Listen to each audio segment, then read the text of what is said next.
예, 감사합니다. 저도 저 뒤에 있었던 제 모습이 떠오릅니다. 근데 이제는 저희 딸들이 이제는 저기 앉아 있는 게 아니라 조금 있으면 저희 가서 이제 교사로 있어야 될 것 같아요. 제가 우리 잠깐 우리 인사 한번 하도록 할까요? 우리 옆에 계신 분들하고 우리 뒤에 계신 분들, 우리 잘 오셨습니다. 귀한 은혜가 있기를 원합니다. 같이 한번 인사하도록 하겠습니다. 네. 네. 우리 사랑합니다. 네, 잘 오셨습니다. 우리 또한 우리 아이들을 향하여서도 우리 같이 인사해 주셨으면 좋겠습니다. 꼭 안아주면서 우리 예배 잘 드리자. 우리 같이 한번 인사 한번 할까요? 네. 협박식으로 하시면 안 됩니다. 아이들한테 협박하시면 안 돼요. 오늘 말씀은 삭개오의 말씀입니다. 제가 다리를 다치기 전에 삭개오의 말씀을 정하였었는데 다치고 나서 제 마음에 참 위안이 되었습니다. 왜 그러냐 하면, 만약 제가 예수님께서 안진뱅이를 일으키시거나 안진뱅이 일으키신 그러한 설교를 준비했었으면 제가 당장이라도 깁스를 풀고서 막 뛰어다녀야 될 판인데, 삭개오는 그러한 내용은 없더라고요. 예수님께서 삭개오의 키를 확 늘려주신다라거나 그런 건 없었습니다. 다만 이 이야기를 통하여서 여러분들하고 귀한 은혜를 나누기를 원하는데요. 제가 깁스를 하면서 이제 반깁스를 하고서 다녀보니까 천천히 다녀보니까 키가 작은 삭개오의 그러한 애환이라고 할까요? 짧은 다리로 막 종종걸음 하는 그러한 모습. 저도 이렇게 다리가 좀 불편하다 보니까 이곳저곳 다니는 게 정말 굉장히 먼 거리 같아요. 정말 한 50m 거리가 한 100m 정도 거리가 되는 것 같은 느낌이다 보니까 삭개오의 마음을 조금 알 수 있는 것 같고, 또한 그렇게 천천히 걸으면서 느껴지는 생각은 이 가을이 어떤가라는 것들에 대하여서 한번 그렇게 생각해 보았습니다. 이렇게 교회 한번 걸어올 시간이 있어서 천천히 정말 왔었거든요. 오니까 가을이 이제 막 가을 낙엽들이 노랗게 물들고 막 이제 떨어지는 모습들을 보면서 하나님께서 이렇게 나에게 다치게 하신 것은 좀 천천히 걸으면서 한번 우리의 삶에 대하여서 한번 곰곰이 생각해 보라라고 말씀하신 아님이 아닌가라는 걸 생각을 하면서 은혜 가운데 잘 지내고 있습니다. 제가 2013년도에 성지순례를 다녀왔던 경험 가운데 가장 인상 깊었던 지역이 어디냐 하면 바로 이 여리고 지역이었습니다. 여리고 지역.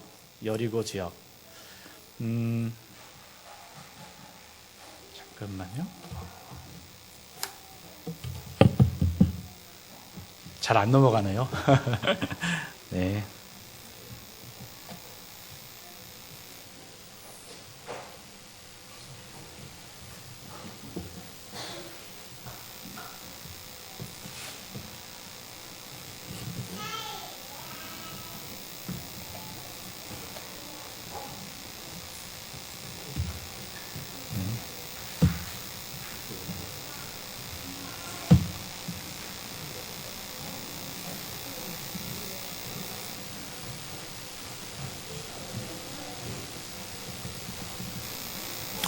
이게 PPT가 갑자기 안 되네요.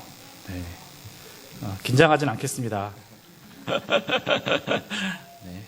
제가 다시 한번 껐습니다. 목사님 다시 한번 시켜봐요.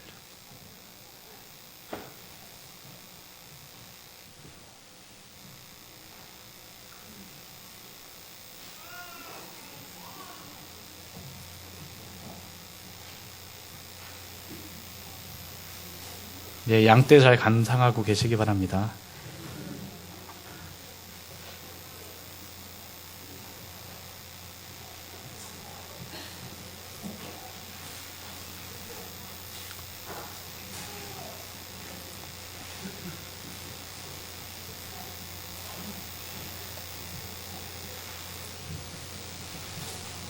네. 제가 가장 인상 깊었던 지역이 어디였었냐면 바로 여리고였습니다.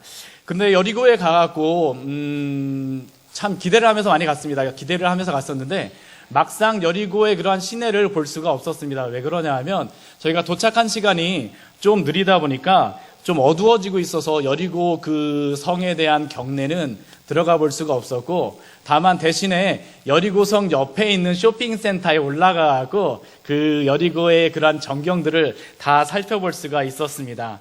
그 옥상에서 여리고의 그러한 여러 풍경들을 바라보면서 많은 생각들을 하면서 참 귀한 시간들을 가졌었는데, 여리고는 굉장히 역사적으로 유서가 깊고 또한 종려나무 성읍이라고도 불리는 그러한 요단강에서 가까운 그러한 지역입니다. 동과 그 왕의 대로와 또한 해변길을 동쪽과 서쪽을 이어지는 그러한 교통의 요지로서 굉장히 풍요로운 지역이었었죠. 그뿐만 아니라 성경에서도 굉장히 자주 언급되는 곳으로 이곳은 여호수아와 이스라엘 백성들이 가장 먼저 가나안을 정복하기 위해서 갔던 곳이 바로 이 여리고 성이며 또한 예수님께서도 세례를 받으셨던 그 요단강과 가까운 곳이 바로 이 여리고입니다. 성경에서도 굉장히 중요한 곳이었죠. 그러다 보니까 이렇게 풍요롭고 또한 여러 가지로 교통의 중심지이다 보니까 이 지역은 탐욕과 욕심으로 얼룩진 지역이기도 하였습니다. 하나님의 능하신 손으로 여리고 성을 무너뜨려 주셨음에도 불구하고 그 사건 후에 바로 일어났던 것이 무엇이었었냐면 아간의 범죄가 일어났던 곳이 바로 이 여리고 성이었고 또한 여호수아가 그 여리고 성을 다시 세우게 되면 맏아들과 막내 아들을 잃으리라라는 그러한 저주가 있었음에도 불구하고 그 여리고 성의 여러 가지 풍요로움이 너무나도 그 유혹되어졌기 때문에 자신의 맏아들과 막내 아들을 잃으면서까지 그 히엘이라고 하는 사람이 성을 건축한 곳이 바로 이 여리고 지역이었었죠. 그리고 바로 이곳에 오늘 말씀을 보면 예수님께서 지나가게 되었습니다. 여리고를 지나가십니다. 그리고 우리가 잘 아는 삭개오가 이곳에 거주하고 있었죠. 그렇다면 삭개오라고 하는 사람은 어떠한 사람일까요? 2절 말씀을 보면 삭개오를 세리장이라고 이야기를 합니다. 세리장. 지금은 그 세리라고 하는 그러한 직업을 굉장히 좋은 직업으로서 우리가 존경을 하지만 이 시대에는 그렇지가 않았습니다. 왜냐하면 이 시대는 세금을 걷는 그러한 공무원으로서의 그러한 세리의 역할이 아니라 그 시대에는 이스라엘 지방의 그 로마의 속국이었었는데 로마에서 세금을 걷는 그러한 권리를 샀습니다. 그리고 세금을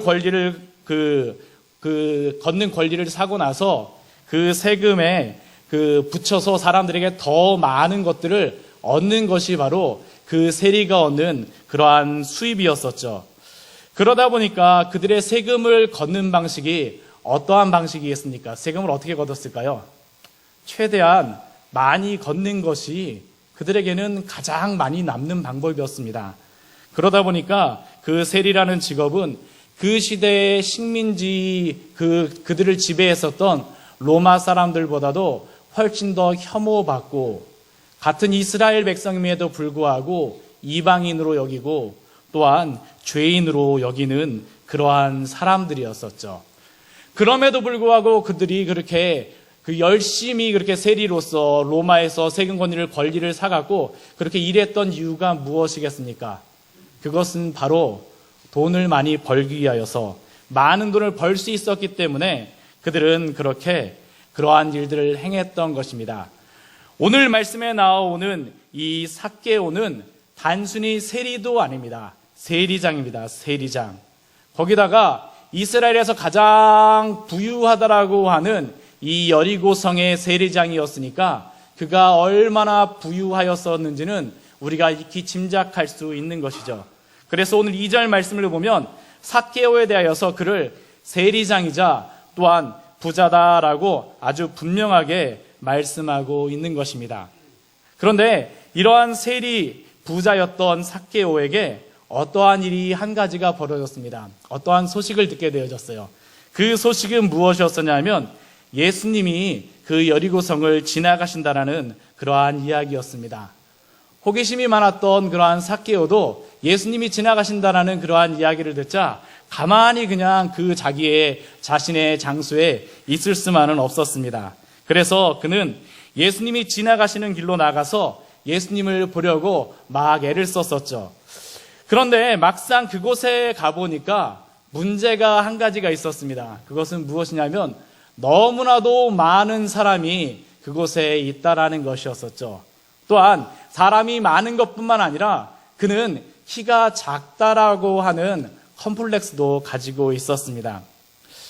그가 예수님을 보기는커녕 잘못했다가는 그 주변에 있었던 그러한 사람들, 억한 심정을 가졌던 그러한 사람들에게 어떻게 하겠습니까? 깔려 죽기 아주 십상인 그러한 상황이라는 것이죠. 그러나 그가 비록 그 키는 작았었지만 아무래도 머리는 참 좋았던 것 같습니다. 제가 주변의 사람들을 보면 키가 좀 작으신 분들이 머리가 상당히 비상하신 것 같아요. 여러 가지 비상하신 방법으로 다 잘 하시더라고요. 사업도 잘 하시고 뭐 여러 가지 것들 잘 하시더라고요. 그런데 이렇게 키가 작았던 그러한 삭개오도 머리가 굉장히 비상했던 것 같아요. 그래서 그는 어떤 일을 행하였었냐 하면 예수님이 지나가신다라고 하는 그 길에 먼저 가서 자리를 잡고 있는 것을 그가 계획을 세웠습니다. 그리고 그는 예수님이 지나가실 것 같은 그러한 길에서 자기가 키가 작으니까 먼저 그 주변에 있던 나무에 올라가서 앉았죠. 그리고 멀리서 다가오는 예수님과 그러한 무리들을 쳐다보기 시작했습니다. 그런데 예수님이 다가오시면서 좀 이상한 거예요. 예수님이 이렇게 다가오시는데 저희들 그런 거 있지 않습니까? 이렇게 가만히 있는데 뒤에서 누군가 쳐다보면 어때요? 뭐 뒤에 눈이 달린 건 아니지만 쳐다보면 어떻습니까? 확 뒤돌아보는 그런 것들 있잖아요. 그렇죠? 이 삭개오도 아마 그 나무 위에 올라가서 지켜보고 있는데 멀리서 오시는 예수님이 아무래도 자기를 막 쳐다보는 것 같아요. 처음에는 아마 삭개오의 마음속에 이런 생각을 했었을 것입니다. 에이, 내 주변에 사람들 많은데 예수님이 멀리 그냥 쳐다보시나 보다. 그냥 저렇게 하시면서 가시겠지. 그런데 점점 예수님이 오시는데 예수님이 삭개오를 쳐다보는 것이 거의 맞는 것입니다. 이거 어떡하지? 예수님이 내가 세리장이라는 것을 아는 건가? 에이, 그러다 예수님 그냥 지나가 버리시겠지. 내 옆에 있는 사람, 아마 이 사람한테 아마 하는 걸 거야. 그런데 예수님이 그냥 지나가시리라고 예상했던 그러한 삭개오의 예상과는 다르게 예수님이 그 길을 지나가시다가 이번에는 자신이 있는 그러한 나무 밑으로 다가오시기 시작하시는 것입니다. 그리고 이제 삭개오를 계속 뚫어지게 쳐다보시는 것이에요. 아마 삭개오의 마음은 굉장히 쿵쾅쿵쾅 거렸을 것 같습니다. 예수님이 왜 나한테 오시지? 왜 나를 쳐다보시지? 만약 예수님이 나한테 이리 세리장이 삭개오! 만약 한다면 이 주변의 사람들이 나를 향하여서 성난 군중들이 막 돌을 던지고 나한테 해코지 하지 않을까? 가슴이 막 쿵쾅쿵쾅 뛰고 꼭 저처럼요 지금 쿵쾅쿵쾅 뛰면서 예수님을 막 두려운 눈으로 막 쳐다보기 시작하였습니다. 그런데 그때 예수님께서 말씀하십니다. 그 나무 밑에 오셔서 삭개오에게 말씀하시죠. 삭개오야, 속히 내려오너라. 예수님이 그냥 지나가신 것이 아니라 삭개오의 주변에 오셔서 삭개오야, 속히 내려오라고 말씀하신 것입니다. 헐이죠, 헐. 네, 헐. 대박입니다, 대박. 예수님이 나의 이름을 어떻게 알고 나에게 찾아오셨는지. 그리고 그러한 예수님을 보며 삭개오는 굉장히 기쁜 마음으로 예수님을 자신에게 맞아들이려고 합니다. 내가 지금까지 생각해도 예수님이 나를 혼내러 오신 것이 아니야. 예수님이 나와 무엇인가를 하시려고 오신 것 같아. 이전에는 모든 사람들이 삭개오에 대하여서 난쟁이 그리고 키가 작다라고 놀렸었는데 예수님께서 삭개오 이름을 친근히 부르시면서 예수님께 오신 것입니다. 그리고 그렇게 오신 것뿐만 아니라 삭개오에게 또한 말씀하시죠. 삭개오야, 내가 너희 집에 들어가서 같이 유하여야 되겠다. 그러나 그러한 예수님의 말을 들었던 그 주변의 사람들은 갑자기 웅성거리기 시작합니다. 아니, 예수라고 하는 저 사람이, 저 삭개오가 세리장이라는 것을 모르는가? 저 사람은 분명히 죄인인데 어떻게 저 사람하고 같이 식사를 하겠다라고, 저 사람에게 집에 들어가서 유하겠다라고 말씀하시는 것이지? 혹시 저 예수가, 메시아라고 불리는 예수가 삭개오의 돈에 매수된 것이 아니야? 그런데 그때 삭개오가 예수님께 말하기 시작합니다. 무엇이라고 말합니까? 8절 말씀을 보면 주여 보시옵소서 내 소유의 절반을 가난한 자들에게 주겠사오며 만일 누구의 것을 속여 빼앗은 일이 있으면 내 갑절이나 갚겠나이다. 어찌 보면 가장 탐욕스러웠던 그 여리고 성에서 가장 탐욕스러웠던 그 삭개오가 거의 자신의 전 재산을 사람들과 나누겠다라고 말씀하고 있는 것입니다. 정말로 엄청난 일이 벌어진 것이죠. 그리고 이런 삭개오를 향하여서 예수님께서는 오늘 구원이 이 집에 이르렀다라고 말씀하시고, 또한 인자가 온 것은 그냥 온 것이 아니라 잃어버린 자를 찾기 위하여서 오셨다라고 말씀하십니다. 그런데 저는 이 말씀을 보면서 한 가지 질문이 생깁니다. 한 가지 질문. 어떻게 예수님께서는 이 삭개오를 찾아오셨을까라는 그러한 질문입니다. 물론 모든 것을 아시는 예수님께서는 삭개오를 아시겠죠. 그리고 당연히 그 삭개오의 이름과 그러한 모든 것들을 다 알고 계셨을 것입니다. 그런데 제가 여리고에 가서 가장 인상 깊었던 그러한 장소 중에 한 군데가 어디냐 하면 바로 이곳이었습니다. 어디냐 하면 바로 시험산이었었죠. 여리고 성에 바로 뒤에는 시험산이 있었던 것이죠. 마태복음 4장 말씀을 보면 이렇게 말씀합니다. 마귀에게 시험을 받으시더라. 이 모든 날에 아무것도 잡수시지 아니하시니 날수가 다함에 줄이신지라. 마귀가 이르되 내가 만일 하나님의 아들이거든 이 돌들에게 명하여 떡이 되게 하라. 마태복음 4장 말씀을 보게 되면 우리는 보통 예수님이 시험 받으실 때를 생각하게 되면 예수님이 언제 시험을 받으셨을까라고 생각을 하게 되는데, 마태복음 4장 말씀을 보면 그 40일을 다 채우신 다음에 시험하는 자가 예수님께 왔다라고 합니다. 그런데 저는 그곳에서 그 시험산 그 말씀을 떠올리면서 생각을 해보았어요. 예수님이 그 40일 동안 무엇을 하셨을까? 예수님이 40일 동안 그 굶주리시면서 무엇을 하셨을까? 저는 그 멀리 있는 시험산을 바라보면서 예수님이 여리고에 있는 그러한 사건들을 보시며 기도하시지 않으셨을까라는 그러한 생각을 해보았습니다. 즉 아간의 탐욕이 있던 그 장소에서 아간의 그러한 모든 범죄함들을 바라보시며 과거의 그러한 것들을 바라보시며 기도하시고, 또한 자신의 맏아들과 막내 아들을 죽이기까지 자신의 탐욕을 끝까지 취하는 히엔의 모습을 바라보시며, 또한 예수님이 지금 현재에도 기도하시고 있는 그 순간에도 자신의 탐욕을 위하여서 아기같이 애쓰고 있는 그 삭개오를 바라보시며 기도하시지 않으셨을까요?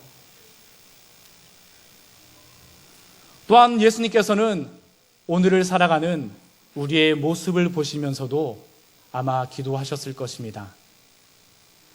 그 40일간의 기간을 굶주리시며 기도하시고 준비하시고, 또한 사탄이 돌덩이로 하여금 떡덩이가 되라고 하라는 그 시험을 몸소 받으시면서 기도하셨던 것이죠. 그리고 그 탐욕스러운 삭개오, 그 보셨던 삭개오를 보시고 그날 바로 그 순간, 예수님은 여리고를 지나가시는 그 순간 삭개오에게 찾아오신 것이었습니다. 오늘 말씀을 보면 그렇게 돼 있죠. 3절 말씀을 보면 삭개오가 예수님이 어떠한 사람인가 보고자 하여라고 하는데, 5절 말씀을 보면 예수님께서는 성경에서 이렇게 기록됐습니다. 예수께서 그곳에 이르사 쳐다보시고. 그리고 저의 인생 속에서도 예수님께서 또한 이렇게 찾아오셨습니다. 저는 예수님을 고등학교 1학년 때 만났습니다.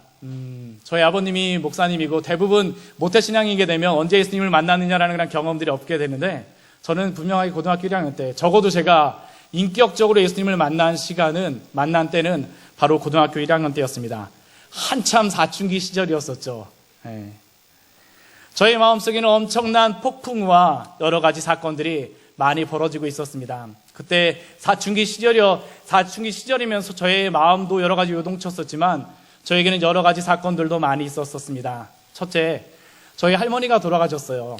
저를 어렸을 때부터 정말 기저귀 채 갈아주시면서 제가 고등학교 입학하고 들어갈 때까지 저와 항상 같이 지내셨던 할머니가 돌아가시니까 그런 거 아세요? 정말 내 옆에 있던 그러한 사람이 죽으니까 정말 그 마음이 허전해져 버리는 그러한 마음들.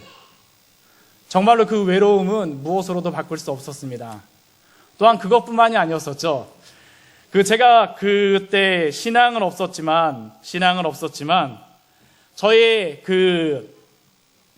교회에서 제가 중고등부 회장을 하게 되어졌습니다. 중고등부 회장.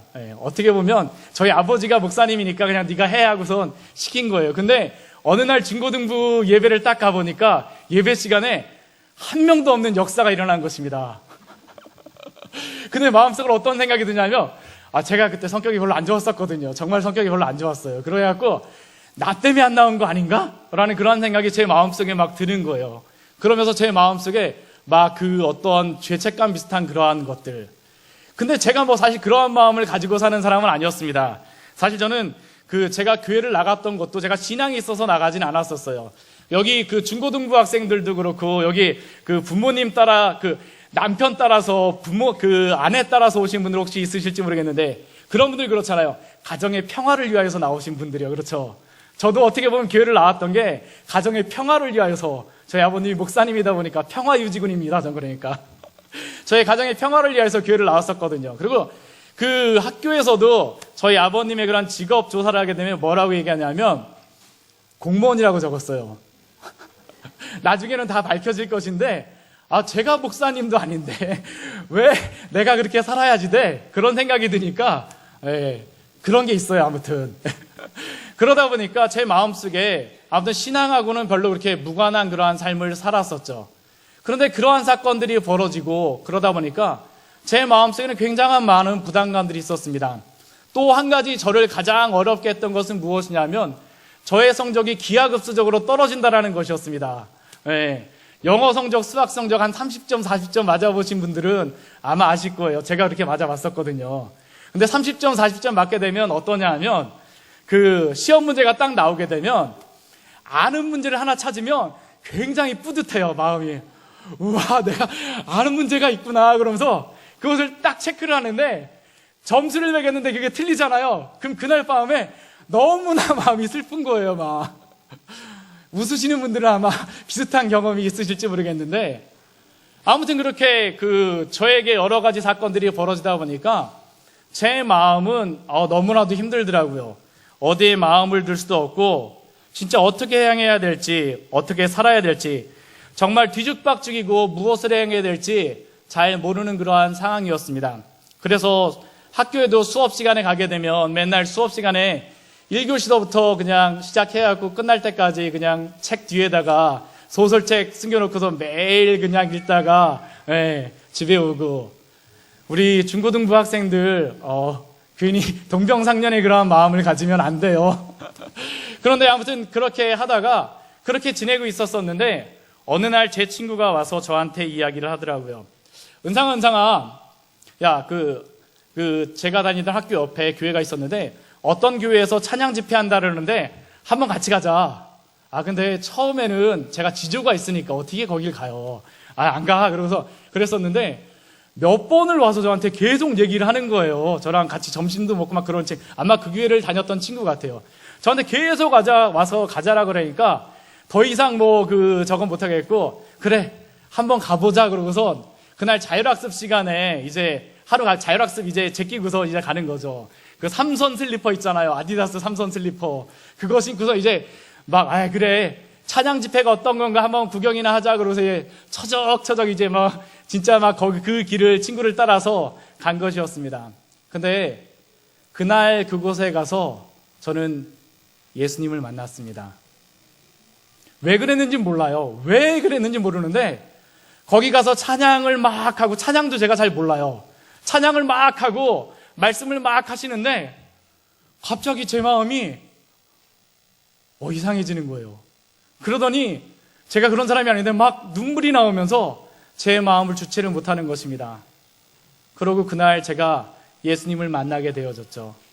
나의 연약함이 무엇인지, 나의 부족함이 무엇인지를 그날 저는 예수님을 만났었습니다. 그리고 그곳에서 정말로 몇 시간 동안 진짜 눈물을 흘리면서 기도하고 오게 되어졌죠. 그런데 그 일이 있은 후에 저에게 기적 같은 일이 벌어졌습니다. 기적 같은 일이 벌어졌어요. 어떤 일이 벌어졌냐면, 그전에는 제가 말씀 보고 기도하는 게 그렇게 의무적으로 하긴 했었는데 그 마음이 그렇게 동하지 않았었거든요. 근데 갑자기 말씀 보고 기도하고 싶은 마음이 제 마음속에 막 불일듯이 막 솟구치는 겁니다. 정말 말씀 보고 기도하고 싶은 생각이 막 솟구쳐요. 그리고 말씀 보고 기도하고 싶은 생각만 그렇게 막 솟구치는 것이 아니라 또한 어떤 일이 벌어졌냐면, 공부하고 싶은 생각이 막 저의 마음속에서 막 불일듯이 일어났습니다. 그래서 한동안 덮어두었던 영어책을 꺼내 들었습니다. 그 책이 무엇이었었냐면 맨투맨 영어책을 꺼내 들었죠. 그러고 나서 공부를 하기 시작했습니다. 처음에는 공부가 잘 안 됐어요. 근데 제가 그렇게 막 기도하면서 하는데 어느 날 제가 맨투맨 책을 딱 보고선 잠자리에 누웠는데 정말 기적 같은 일이 벌어졌습니다. 그것이 무엇이냐면, 딱 누워서 자려는데 갑자기 제 머릿속에서 맨투맨 책이 탁 넘어가기 시작하는 것이에요. 정말 저도 신기했습니다. 정말 신기했어요. 그러고 나서 그러한 일이 벌어지고 나서 정말 제 성적이 확 올라갔어요. 그것뿐만이 아니죠. 그러한 일이 있고 나서 제가 교회에 대한 그런 열심이 생겼습니다. 그러고 나니까 그전에는 진짜 평화유지군으로서 교회를 갔었다면 그 이후에는 제가 하나님을 향한 그러한 사랑하는 마음들을 주시는데, 그 전에 저희 중고등부가 한 명도 안 나와서 그런 기적이 벌어졌다고 그랬잖아요. 근데 제가 고3을 졸업할 때쯤에는 저희 교회가 중고등부가 한 30-40명 나오게 되어졌어요. 정말 그때는 제가 말씀 보고 기도하고 신방을 맨날 다니는 거예요. 제 친구들한테 막 가는 거예요. 예배 시간 전이면 막 뺑뺑뺑뺑뺑 돌아가고 막 데려오고, 주일학교 예배도 가게 되면 아침 9시에 예배를 드리는데 9시에 예배가 한 10시 반 정도에 끝나고 나면 멀리 있는 아이들, 조그만 애들도 나오잖아요. 그럼 그런 애들은 제가 정말 그 냇가도 건너가고 그래야 되는데 교회 차도 없었거든요. 제가 막 업어갖고 그 애들 집에까지 막 데려다주고 그래갖고 막 그런 일들 행했었습니다. 제가 한 것이 아니죠.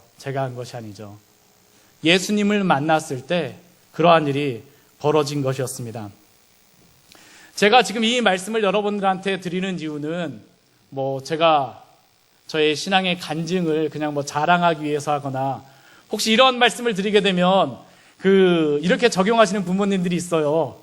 야, 최 목사님이 말씀 보고 기도하니까 영어책이 막 넘어간대더라. 오늘 저녁서부터 한번 말씀 보고 한번 기도해보자 그러면서 막 하시는 분들, 왜 말씀 보고 기도 안 해? 그러면서 제가 이 말씀을 드리는 이유는 그런 것을 하기 위해서 하는 것이 아니라, 예수님이 저의 삶에 찾아오심으로 말미암아서 어떠한 일들이 벌어졌는지를 여러분들에게 말씀드리기 위해서 저는 이 이야기를 나눈 것입니다. 그리고 저는 그러한 어떻게 보면 예수님을 만난 후에 저희 아버지가 목사인 것을 부끄러워했던 목사의 아들이 지금 저는 이 자리에 서서 여러분들에게 이렇게 설교하는 설교자가 되어졌죠. 하나님의 은혜인 것입니다. 오늘 말씀에서도 보면 삭개오에게도 엄청난 기적이 일어납니다. 엄청난 기적이 일어나요. 아까 7절 말씀에서 삭개오의 이름을 부르시며 그의 집에 들어가서 유하겠다라고 하자 그 주변의 사람들이 예수님에 대하여서 아니 저가 죄인인 것을 모르고선 저렇게 들어가나라고 그렇게 외쳤던 그러한 사람들 향하여서 삭개오가 말하는 것이 무엇입니까? 내 소유의 절반을 가난한 자들에게 주겠사오며 만일 제가 이전에 누구의 것을 속여 빼앗았으면 4배로 배상하겠습니다.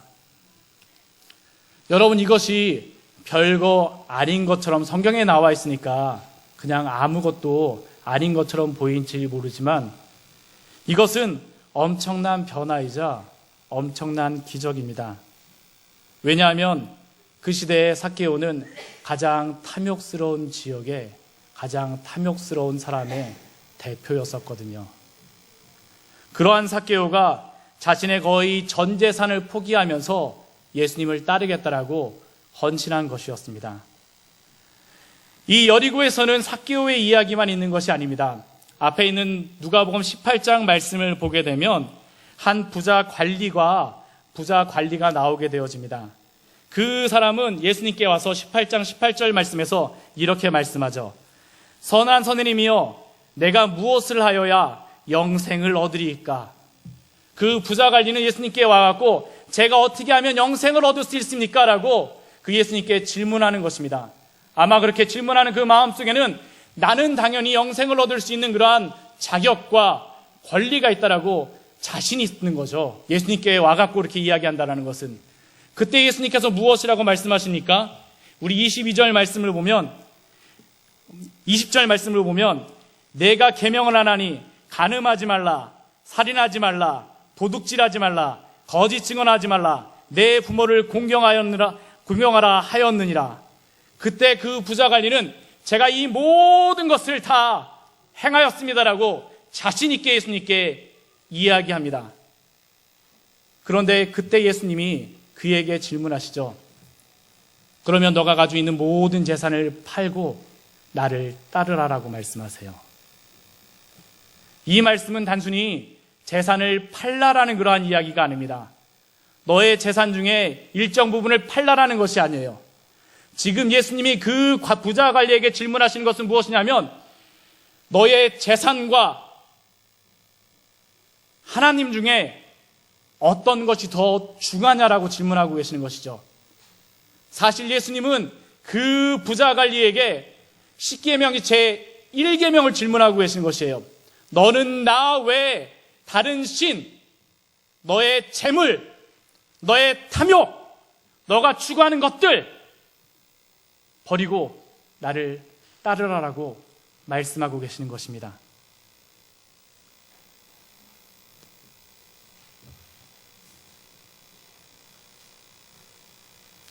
그러자 그는 근심한 얼굴빛을 띠고 바로 자기의 길을 가게 되어집니다. 그리고 예수님께서는 이런 상황을 보시며 무엇이라고 말씀하십니까? 24절, 25절 말씀을 보면 18장 24절, 25절 말씀을 보면 재물이 있는 자는 하나님의 나라에 들어가기가 얼마나 어려운지 낙타가 바늘귀에 들어가는 것이 부자가 하나님의 나라에 들어가는 것보다 쉽다라고 말씀하시죠. 그러고 나서 예수님께서는 27절 말씀에 이렇게 말씀하세요.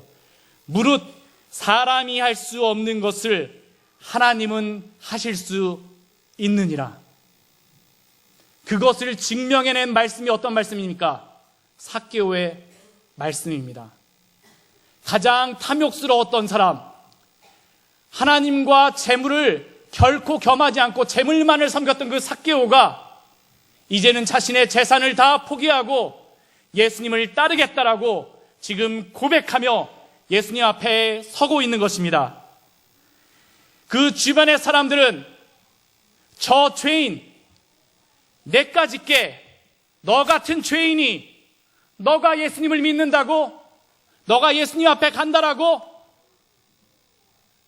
이 세리. 그런데 예수님이 그 세리 삭개오에게 찾아오셨을 때 예수님은 그 죄인을 향하여서, 그 사람을 향하여서 이 사람도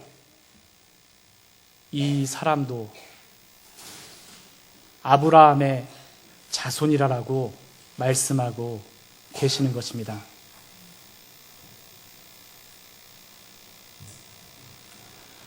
한 2, 3주 전 정도에 저의 딸하고 동갑인 아이가 이 영통 지역에서 자살을 하였어요. 잘 아시는 분들은 아시지만 근데 제가 그 이야기를 들으면서 사실은 굉장히 마음이 아팠었습니다. 제 딸하고 오버랩이 되는 거예요. 정말 가까운 데서 자살을 하였어요. 왕따를 당해서 자살을 했다라고 합니다. 왕따 같은 그런 일을 당해갖고. 그 주변의 친구들이 그 친구들을 향해서 무엇이라고, 그 아이를 향해서 무엇이라고 얘기했겠습니까? 너까짓 게 내가, 너는 그렇잖아. 에이, 네가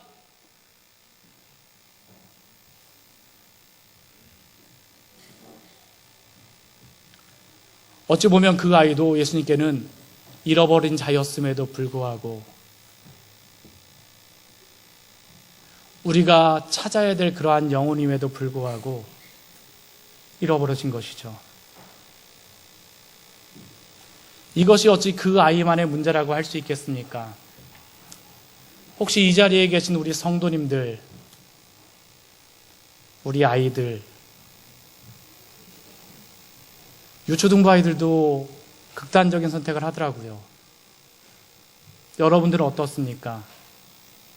여러분들에 향하여서 쏟아지는 그러한 멸시, 조롱들로 인하여서 혹시 외로워하고 고민하고 있지 않습니까?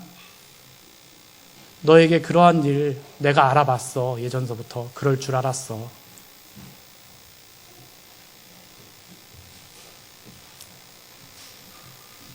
그러나 분명히 기억하십시오.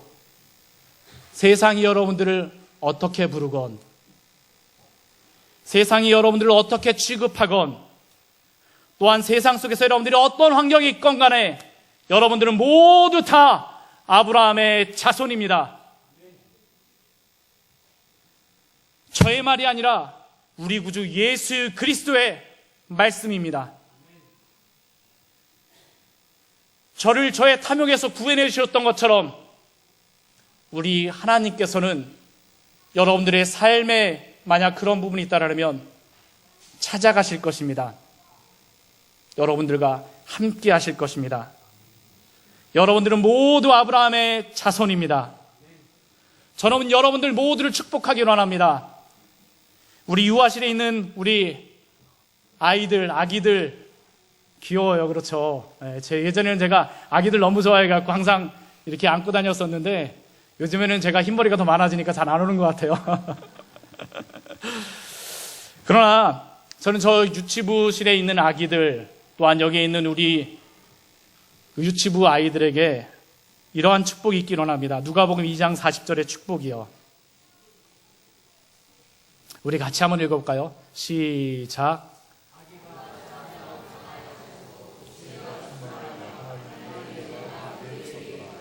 아멘. 예수 그리스도가 그들의 영혼에 찾아가심으로 말미암아서 그들이 자라며 강하여지고 지혜가 충만한 하나님의 은혜가 있는 우리 아이들이 되기를 축복합니다. 우리 유초등부 아이들도 우리 축복하기를 원해요. 제가 유초등부를 담당하고 있는데 우리 사랑하는 유초등부 어린이들, 여러분들에게도 누가복음 2장 52절에 그러한 말씀을 같이 나누기로 합니다. 우리 같이 한번 읽어볼까요? 시작.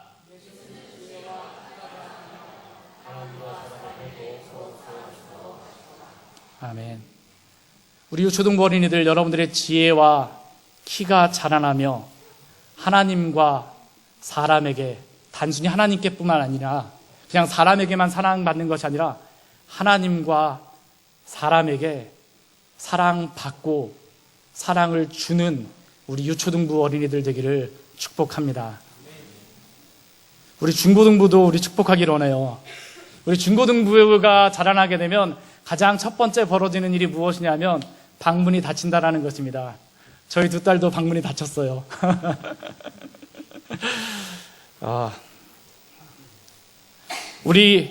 그렇지만 그 아이들의 그 방문 속에 우리 세례 요한을 이렇게 누가복음 1장 50절에서 이렇게 말씀하죠. 우리 같이 한번 읽어볼까요? 시작.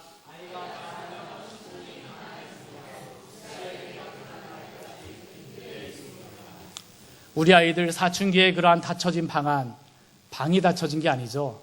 그 마음이 닫혀진 것이죠. 그러나 그 닫혀진 마음, 그 빈들이 주 예수 그리스도로가 찾아가실 때 심령이 강하여지며 준비되어지는 우리 중고등부 우리 학생들 되기를 축복합니다. 우리 청년부들도 우리 같이 말씀을 한번 보기로 원합니다. 우리 창세기 50장 20절입니다. 우리 같이 한번 읽어볼까요? 시작.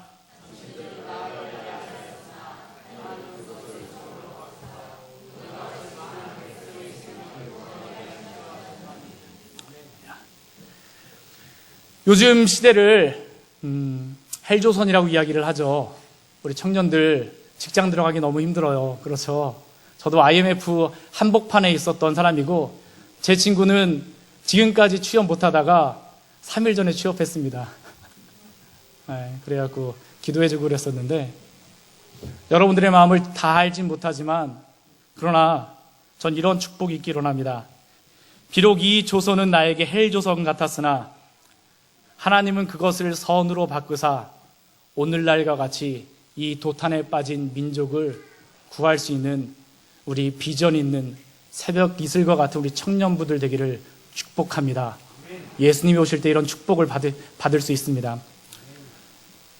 또한 우리 남자 성도님들도 한번 말씀을 같이 한번 보기로 합니다. 같이 한번 읽어볼까요? 시작.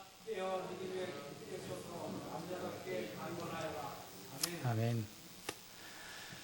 요즘에 참 직장 생활하기 힘드시죠? 사업하기도 힘드세요. 더군다나 저희 지역이 영통이다 보니까 요즘에 삼성이 참 어렵습니다. 갤럭시 S7이 여기저기 터진다라는데 사실은 거기에 대한 그 유타는 여기에 앉아 계신 분들이 아마 많이 받으실 것 같아요.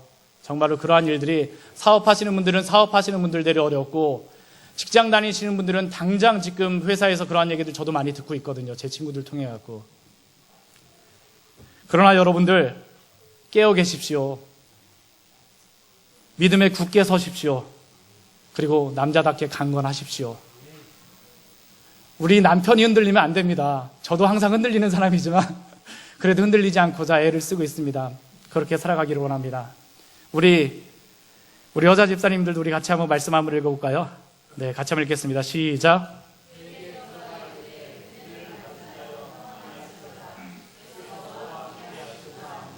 아멘. 우리 어린아기들 가진 우리 어머니들은 아기들이 세상 분간 못해갖고 너무 힘들어요. 그렇죠? 그렇지 않으세요? 끄덕이시죠? 우리 중고등부 우리 자녀를 둔 우리 학부모 우리 여자 성도님들 세상 분간한다라고 하는데 세상 분간 못하는 아이들 보면서 참 답답하시죠? 저도 그렇습니다. 우리 청년부들 다 잘한 것 같은데 대학교까지 다 보내놓고 나니까 어때요?